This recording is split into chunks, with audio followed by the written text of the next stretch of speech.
आज आपण तोतापुरी आंब्याचं पन्ह बनवूया। ही तोतापुरी कैरी आहे, तिची मी साल काढून घेतली आहे संपूर्ण आणि मी कैरीचे आता बारीक बारीक तुकडे करून घेणार आहे।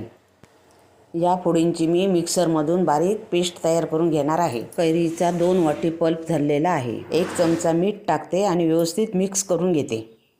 जेवढा पल्प असेल त्याच्या 1.5 पट आपण साखर घ्यायची। माझ्याकडे 2 वाट्या पल्प आहे म्हणून मी 3 वाट्या साखर घेणार आहे। मिक्सरला बारीक करून घ्यायची साखर मिक्स करून घ्यायची आणि 10 मिनिटांसाठी झाकून ठेवायचं। 10 मिनिटांनी हाती रवीने घुसळून घ्यायचं की आपलं पन्ह तयार झालं। ही बॉटल मी स्वच्छ धुवून कोरडी करून घेतली आहे आणि ह्या बॉटलमध्ये मी आता हे पन्ह ओतून ठेवते।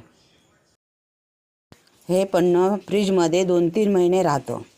1 वाटी पन्ह आणि 3 वाट्या थंडगार पाणी घालून मी मिक्स करून घेणार आहे।